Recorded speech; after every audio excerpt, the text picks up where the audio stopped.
Welcome back, everyone. I'm Lynn Doyle. This is It's Your Call, and this hour we are speaking with Merrill Reese. Now, I'm sure you recognize his name, and you may even recognize his face, but the minute he starts to talk, you recognize his voice, because for more than 30 years, he has been the voice of the Philadelphia Eagles. And I know people say to you, what is that like?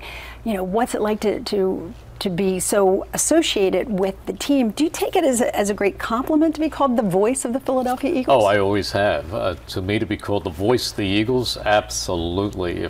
When I was a kid, if you were to tell me that someday that's what I would be, I mean, that was the dream. In my high school yearbook, it says aspires to be a sportscaster. And there's a great broadcaster in the Philadelphia area by the name of Bill Campbell. And Bill is 87 years old and still vibrant and still productive. And I remember my dad taking me out to Franklin Field to watch the Eagles. And I would spend half the time watching the team. And when they went back into the huddle, I would stare up at that broadcast booth at Bill Campbell and say, boy, I'd love to be there someday. And you are there, and you're there each and every week. You never miss a game. You know, you are there from the moment that the game, long before the game starts until afterwards. Do you still get excited by it, or anxious, or how do you describe how you feel game day morning? Basically nervous. I can wake up on a game day and I can feel that bass drum pounding in my chest. Because I know something big is coming, and something that I prepared for all week. I have studied. I'm at practice every day. I come home every night and spend at least 3 hours on homework and preparation. And you put all of this time into it, and you wake up on a Sunday morning and you can feel it. In fact, I will always eat at home, because once I get to the stadium and the press room, I couldn't even think of food. Or if I'm on the road, same at the hotel. Right. Once I get to the stadium, I don't want to think about anything. But it's nervous. And do you know what time, for a 1 o'clock home game, what time do you think I leave the house? 8 o'clock. 8:15. 8:15? 8:15, because I want to know if I get 4 flat tires, that I could still walk to the stadium. Well, it has to be reassuring to you that you have a great partner in the booth with you, Mike Quick. He's wonderful. And we have a special treat, because he is joining us now live on the telephone line. Oh, isn't that great? Isn't that something? Hey, Mike, how are you? Hey, Lynn. How are you? I'm wonderful. It's great to have you back with us. What's it like to work in the booth alongside of this guy every week? You know what? It's such a treat for me. I really can say that I get to work every week with a living legend.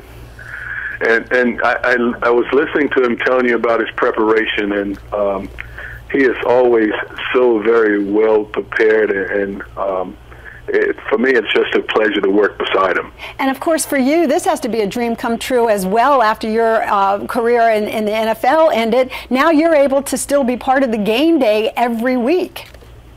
Well, absolutely. And you know, it's an opportunity, and have an opportunity to read about it and keep up with it every week. And like I said, spend some time with a guy that I really admire, and at the same time, sit and watch football and talk the game of football. Yeah, you guys are living the dream. Mike Quick, thanks so much for joining us. I really appreciate it.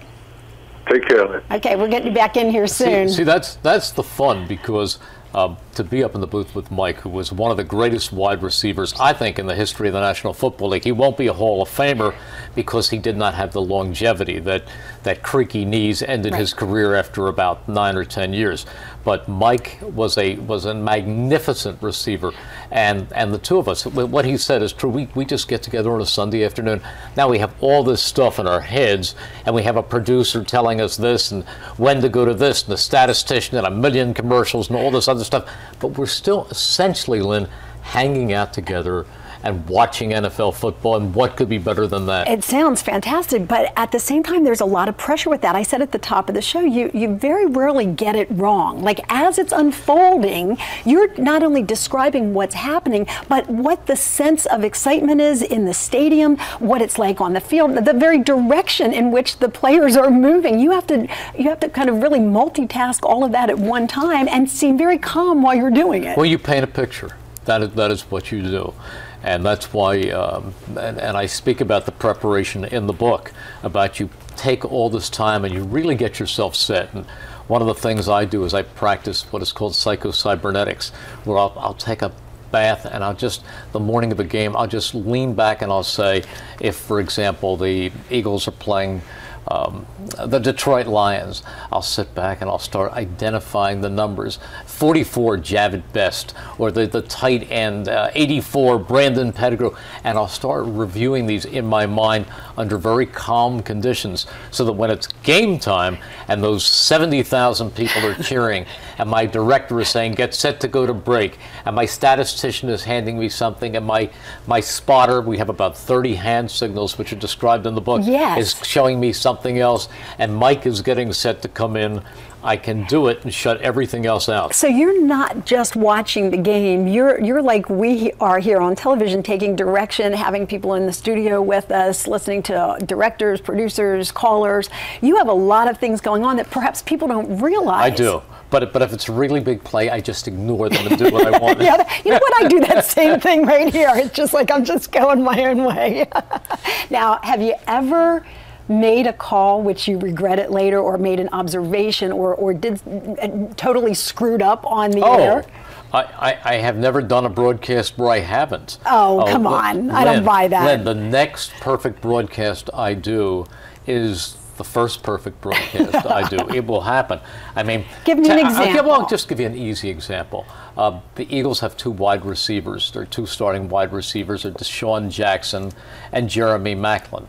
And while Maclin is probably 2.5 inches taller than Deshaun Jackson, they are both slender.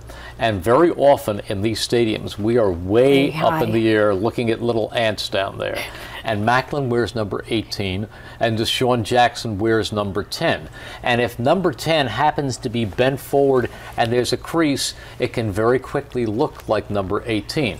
But I've detected, Mike has detected, and pointed this out, that Jeremy Maclin, that Deshaun Jackson will wear little elastic strips around his upper arm, and that's how I differentiate them.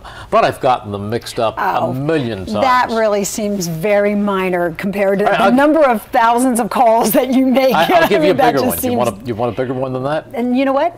Will you tell me on the other side of the break? I will. Do you want to know what Merrill's biggest boo-boo was? If you want to find out, you have to stay with us. Plus, when we come back, I promise I'm going to check the Facebook page here, and we're going to answer your questions. So stick around. A lot more to get done here before It's Your Call leaves you.